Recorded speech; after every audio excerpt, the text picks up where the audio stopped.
আলহামদুলিল্লাহ সালাতু ওয়াসসালামু আলা রাসূলিল্লাহ। ফরজ সালাতের পর পঠিতব্য দোয়াগুলো কি পরবর্তী সুন্নাহ নফল থাকলে নফল সহ শেষ করার পর পড়বেন? আগে আগে আগে বিশেষ কারণ সাপেক্ষে হতে পারে, কিন্তু এছাড়া এই জিকিরগুলি আসছে ফরজ সালাতের পরের জন্য। এবং আল্লাহ নবী সাল্লাল্লাহু আলাইহি ওয়াসাল্লাম সাহাবায়ে-কেরামদেরকে নিয়ে মসজিদে যতক্ষণ শেষ না হইতো সবাই বসে এটা ওরা করতেন, তারপরে সুন্নতে দাঁড়াতেন। যদি সুন্নত থাকতো, তা না হলে প্রস্থান করা হলে প্রস্থান হতেন, বের হতেন, অথবা অন্য যে কোনো জিকির কাজ, দার্স তাদরিস ইলমের পঠন পাঠন নিয়ে তারা মশগুল হইতেন।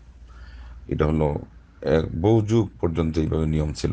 ইমাম সাহেব যে মুক্তাদির দিকে মুখ করে বসতেন, মুসল্লিরা জিকির করতেন যার যার হিসাবে, কেউ কাউকে বলে দিব না, কেউ ঘোষণা দিয়ে অথবা স্লোগানের মতো করে একটা সুর তুললো, ওনারা বললো, অথবা গদ এর মতো করে নামাতের কোটা শেখানোর জন্য, অথবা বাচ্চাদেরকে কালিমা হোক সূরা শেখানোর জন্য জোরে বলা আর সাথে এগুলো না।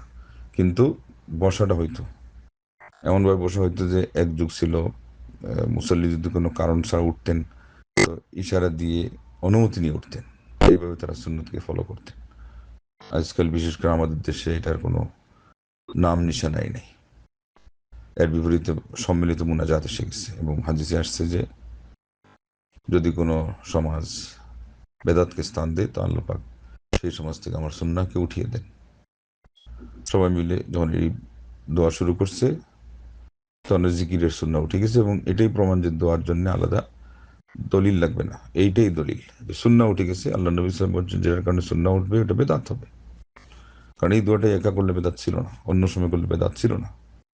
এখানে সবাই মিলে যেই রসম রেওয়াজ বানাইছে, এটা বেদাত হয়ে গেছে। আর বাস্তবেই ওই সুন্নাহ এটা উঠে গেছে। এখন ব্যক্তিগতভাবে কেউ পড়লে পড়ে, কোনো সময় কোনো মসজিদে আসরে বা ফজরে পড়া হয়, তো কে যে কোনটা পড়ে কোনো খবর নেই। তিন তাসবিহটা একটা প্রসিদ্ধ কথা আছে, জানে। আয়াতুল কুরসির খবর অনেকের নেই। সকালে যে নাস ফালাক ইখলাস 3 বার পড়তে হবে ফজরের পর, আসরের পরেও যে 3 বার, এগুলোর খবরই নেই।